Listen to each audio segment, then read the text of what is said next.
વિદ્યાર્થી મિત્રો, આજે આપણે આંકડાશાસ્ત્રમાં બીજું પ્રકરણ છે માહિતીનું નિરૂપણ. તેમાં અસતત આવૃત્તિ વિતરણ, સતત આવૃત્તિ વિતરણ અને સંચય આવૃત્તિ વિતરણ, સતત આવૃત્તિ વિતરણની રચના, તેના દાખલાઓ છે તેની આપણે સમજૂતી મેળવીશું. સંખ્યાત્મક માહિતીનું વર્ગીકરણ આપણે બે પ્રકારે કરી શકીએ: અસતત ચલ અને સતત ચલ દ્વારા. આપણે સૌપ્રથમ અસતત આવૃત્તિ વિતરણ તૈયાર કરવાના દાખલાઓ છે તેની સમજૂતી મેળવીએ. અહીં એક ઉદાહરણ દ્વારા આપણે તેની સમજૂતી મેળવીએ. કોઈ એક શહેરના એક માર્ગ પર મે માસ દરમિયાન દૈનિક આવૃત્તિઓની જે અકસ્માતો છે તેની સંખ્યા નીચે મુજબ છે. આપણે તેનું વર્ગીકરણ કરવાનું છે.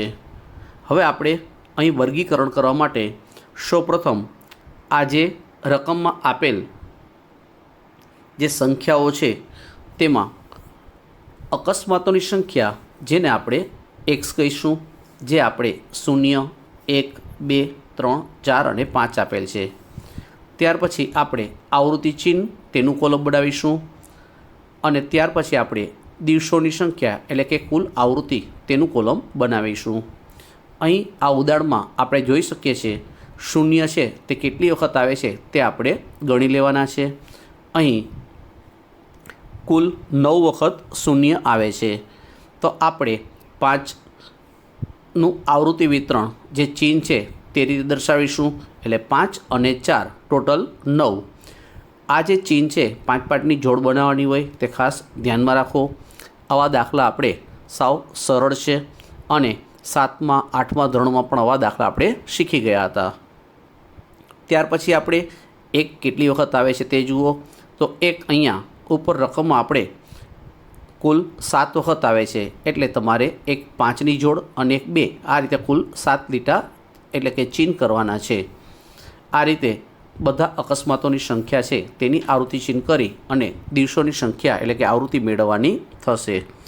આ પ્રકારના દાખલા સાવ સરળ છે.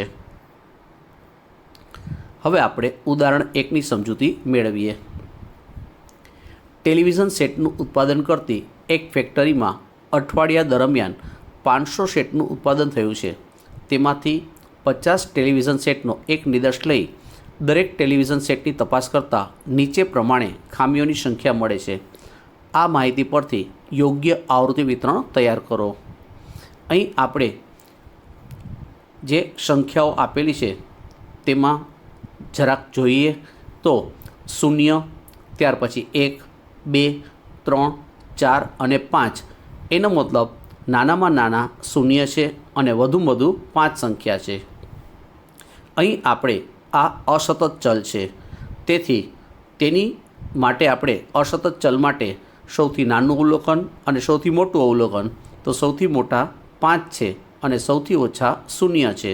તેથી આપણે 0, 1, 2, 3, 4 અને 5 આ રીતે એક કોષ્ટક બનાવી લઈએ. આપણે પરીક્ષામાં કોષ્ટકની ઉપર શીર્ષક પર દર્શાવવાનું. અહીં 50 ટેલિવિઝન સેટના નિદર્શમાં ટેલિવિઝન સેટ દીઠ ખામીઓની સંખ્યા દર્શાવતું અસતત આવૃત્તિ વિતરણ. આપણે જે ટેલિવિઝન સેટની ખામીઓની સંખ્યા છે જે આપણે એક્સ કહીશું, તેને 0, 1, 2, 3, 4 અને 5. હવે આપણે આવૃત્તિ ચિહ્ન જોઈએ તો 0 કેટલી વખત આવે છે તેની ગણતરી કરો. અહીં આપણે ક્વેશ્ચનમાં જોતાં ખ્યાલ આવે છે 0 આપણને કુલ 18 વખત મળે છે. તો આપણે અહીં 5, 5 અને 5 એટલે કે 5-5ની 3 જોડ અને 3 બીજા, એટલે આવી રીતે કુલ ચિહ્ન 18 દર્શાવવાના થશે. આ રીતે આપણે 1 કેટલી વખત આવે છે તે જુઓ. તો 1 આપણને કુલ 12 વખત મળે છે. તો અહીં આપણે કુલ 12 લીટા કરવા પડશે, એટલે કે આવૃત્તિ ચિહ્ન દર્શાવવા પડશે. આપણે હંમેશા 5ની એક જોડ તેનું ચિહ્ન બનાવવાનું હોય, એટલે કે 5-5નું એક જોડકું બનાવવાનું હોય. તો અહીંયા 5 + 5 અને 2, આ રીતે કુલ 12 થશે. એવી રીતે જ 2 કેટલી વખત આવે છે તે જુઓ. 2 અહીં આપણને 9 વખત મળે છે. અહીં 3 કેટલી વખત મળે છે તે જુઓ. તો 3 આપણને 6 વખત મળે છે. 4 આપણને 3 વખત મળે છે અને 5 આપણને 2 વખત મળે છે. અહીં કુલ સંખ્યા આપણને કુલ 50 છે. આ રીતે આવૃત્તિ ચિહ્ન દર્શાવી અને આપણે દાખલો ગણવાનો હોય. પરીક્ષામાં આવા દાખલા આપણને 2 માર્ક અને 3 માર્કમાં પૂછાઈ શકે છે.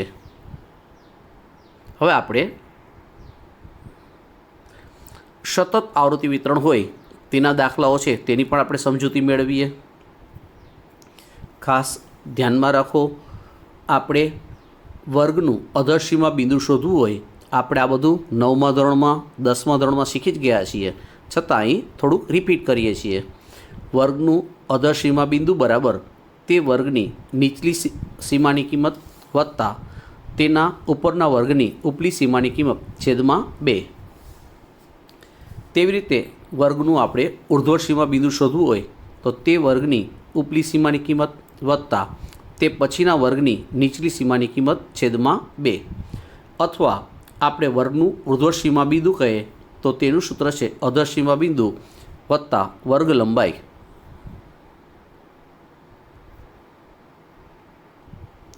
હવે આપણે મધ્ય કિંમત શોધી લઈએ. મધ્ય કિંમત અથવા તો મધ્ય બિંદુ. તો મધ્ય કિંમત શોધવાનું સૂત્ર છે ઉપલી સીમાની કિંમત વત્તા નીચલી સીમાની કિંમત ભાગ્યા 2. અથવા આ રીતે દર્શાવો તો પણ ચાલે. ઉપલી સીમા બરાબર મધ્ય કિંમત વત્તા 1/2 વર્ગ લંબાઈ. નીચલી સીમા બરાબર મધ્ય કિંમત ઓછા 1/2 વર્ગ લંબાઈ. આ દાખલા ખૂબ જ સરળ છે. હવે આપણે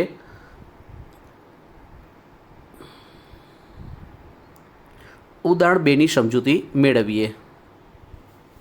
અહીં ઉદાહરણ 2માં એક સુપરમોલમાં 4 અઠવાડિયા દરમિયાન થયેલ વેચાણના આંકડા નીચે મુજબ આપેલ છે. અહીં આપણે વેચાણના આંકડાઓ છે તે આપેલ છે. હવે આપણે જુદા જુદા વર્ગો બનાવી અને આવૃત્તિ વિતરણની રચના કરવાની થશે. હવે આપણે સૌપ્રથમ વિસ્તાર એટલે મહત્તમ અવલોકન ઓછા લઘુત્તમ અવલોકન, એટલે કે મોટું અવલોકન ઓછા નાનું અવલોકન. અહીં આપણે ક્વેશ્ચનમાં જે સૌથી મહત્તમ અવલોકન 265 આપેલ છે, જ્યારે લઘુત્તમ કિંમત છે એટલે કે નાનું અવલોકન છે તે આપણને 80 આપેલ છે. આમ આર બરાબર એટલે કે વિસ્તાર બરાબર આપણને કુલ 185 મળશે. હવે આપણે વર્ગ લંબાઈ શોધીએ. તો વર્ગ લંબાઈ તેને આપણે સંકેતમાં સી વડે દર્શાવીએ છીએ. તો તેનું સૂત્ર છે વિસ્તાર છેદમાં વર્ગોની સંખ્યા. અહીં વિસ્તાર આપણે 185 મળેલ છે ભાગ્યા આપણે કુલ 8 વર્ગોની સંખ્યા આપેલ છે એટલે 23.125. અહીં વર્ગ લંબાઈ છે તે નજીકની પૂર્ણાંકમાં લઈ લેવી અને સરળતા થાય તે રીતે લેવી. તેની કિંમત છે આપણે અહીં સી બરાબર 25 લેશું. હવે આપણે તેનો એક સરસ મજાનો ચાર્ટ બનાવીએ અને પત્રક તૈયાર કરીએ. ચાલો, તેનો જવાબ આ રીતે ગણતરી થશે. સુપરમોલમાં 4 અઠવાડિયા દરમિયાન થયેલ વેચાણ 1000માં દર્શાવતું નિવારક સતત આવૃત્તિ વિતરણ નીચે મુજબ છે. ચાલો, વસ્તીનું વેચાણ. તો આપણે અહીં નાનું અવલોકન હતું તેનો સમાવેશ થાય તો અહીં પ્રથમ વર્ગ આપણે 75થી 100 તે રીતે લેશું. વર્ગ લંબાઈ દરેકમાં 25-25 લેશું આપણે. પછી 100થી 125, 125થી 150, 150થી 175, 175થી 200, 200થી 225, 225થી 250 અને 250થી 275. આપણું મહત્તમ જે અવલોકન છે 265 છે તે સમાઈ જાય તે રીતે આપણે 25-25 ઉમેરીને વર્ગ લંબાઈ ઉમેરીને અને વર્ગો બનાવવા. હવે આપણે આવૃત્તિ ચિહ્ન જોઈએ. તો આપણે જે ક્વેશ્ચનમાં રકમ આપેલી છે તેમાં આવૃત્તિ ચિહ્ન જોતા જઈએ અને તે કયા વર્ગમાં આવે છે તે મુજબ આપણે ચિહ્ન કરતું જવાનું છે. જો 75થી 100ની અંદર આવતા હોય આપણે 75થી 100માં તો 75નો સમાવેશ થશે, 75થી 99 સુધીનો સમાવેશ થશે. પરંતુ પ્રથમ વર્ગ છે તેમાં 100 નહીં આવે. બીજા વર્ગમાં 100થી માંડીને 124નો સમાવેશ થશે, 125 તેમાં નહીં આવે. ત્રીજા વર્ગમાં 125થી 149નો સમાવેશ થશે.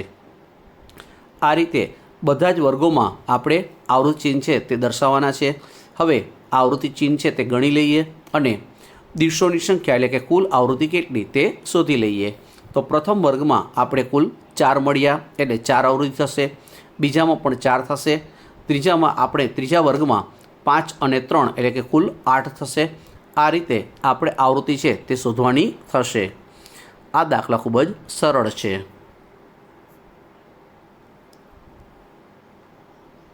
હવે આપણે ઉદાહરણ 3 જોઈએ. એક બગીચામાં મોસમના 50 દિવસ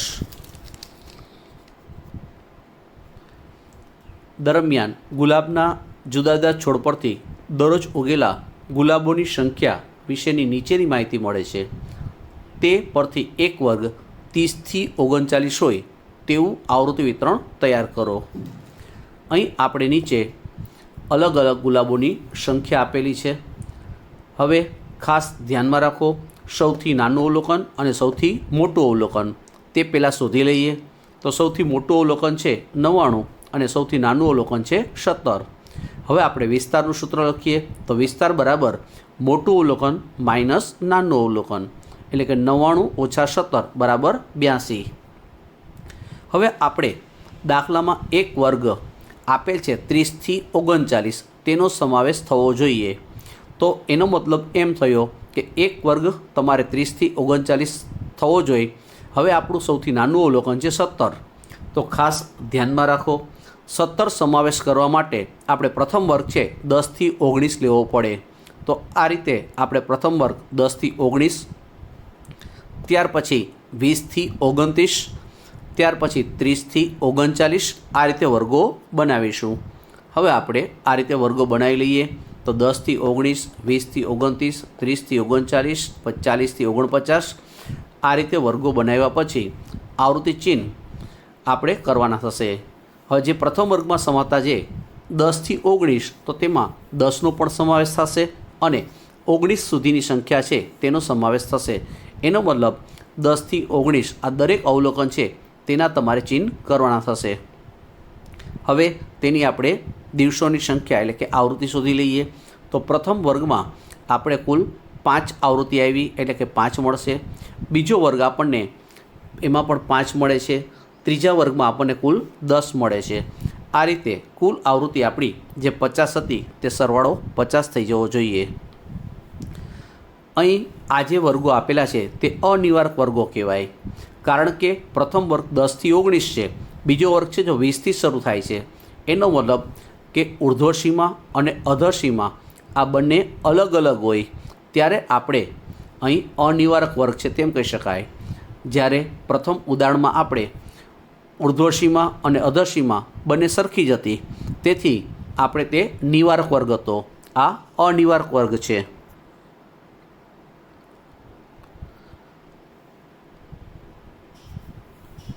હવે દાખલામાં આપણે મધ્ય કિંમત કઈ રીતે શોધવી તેનું આપણે સમજૂતી મેળવીએ. તેના માટે ઉદાહરણ જે 3ની રકમ છે તે જ આપણે ધ્યાનમાં લેવાની છે અને તેના આધારે આપણે ઉદાહરણ 4 શોધવાનું છે. મધ્ય કિંમત શોધતા આપણે આવડે જ છે, ખ્યાલ જ છે. નિવારક આવૃત્તિ વિતરણ મેળવવાનું છે અને મધ્ય કિંમત દર્શાવતું આવૃત્તિ વિતરણ લખવાનું છે. આપણે ધોરણ 9માં ધોરણ 10માં મધ્ય કિંમત શોધી આપણને ખ્યાલ જ છે. અહીં અનિવારક વર્ગને નિવારક કરવા માટે બંનેનો જે તફાવત છે અહીંયા, તો આપણે સૌ પ્રથમ વર્ગ આપ્યો તો 10થી 19, ત્યાર પછી આપ્યો છે 20થી 29. તો અહીં 0.5 આપણે પ્રથમ વર્ગમાંથી બાદ કરીશું, ડાબી બાજુ એટલે કે નીચલી સીમામાંથી બાદ કરીશું અને ઉપલી સીમામાં 0.5 આપણે ઉમેરીશું, કેમ કે અહીં અનિવારક વર્ગ છે તો તેને આપણે નિવારક બનાવ્યા એટલા માટે. તો અહીં પ્રથમ વર્ગ 10માંથી 0.5 બાદ કરતાં 9.5 અને 19માં 0.5 ઉમેરતા 19.5 થશે. ત્યાર પછી 19.5થી 29.5, 29.5થી 39.5 આ રીતે આપણે બધા જ વર્ગો છે તે નિવારક વર્ગો બનાવી લીધા. હવે તેની આવૃત્તિ આપણને આપેલ છે, તો આપણે હંમેશા ખાસ ધ્યાનમાં રાખો, નિવારક વર્ગો છે અનિવારક વર્ગમાંથી નિવારક બનાવવો હોય તો જેટલો જે તફાવત છે એને 2 વડે ભાગી તફાવતને પ્રથમ વર્ગની ઉર્ધ્વ સીમા અને ત્યાર પછીના વર્ગની અધર સીમા, તેને 2 વડે ભાગી અને જે તફાવત આવે તે અધર સીમામાંથી એટલે કે ડાબી બાજુમાંથી બાદ કરવા અને ઉર્ધ્વ સીમા એટલે કે જમણી બાજુ તમારે ઉમેરવા. હવે આપણે આ જ દાખલામાં મધ્ય કિંમત શોધીએ. તો આપણે મધ્ય કિંમતનું સૂત્ર છે ઉપલી સીમા વત્તા નીચલી સીમા ભાગ્યા 2. તો અહીં 10 થી 19 પ્રથમ વર્ગ આપેલ છે, એમાં ઉપલી સીમા છે 10 વત્તા નીચલી સીમા છે 19 વત્તા 2 એટલે કે 14.5. અહીં 10 અને 19 પ્રથમ આપણે ઉપલી સીમા લખી, ત્યાર પછી નીચલી સીમા, ગમે તે પહેલાં લખો ચાલે. મધ્ય કિંમત શોધતી વખતે ગમે તે પહેલાં સીમા લખી શકાય. અહીં આપણે મધ્ય કિંમત આપણે 10મા ધોરણમાં પણ શીખી ગયા હતા. 14.5, 24.5, 34.5 આ રીતે બધી મળશે. આ રીતે મધ્ય કિંમત આપણે શોધી શકીએ.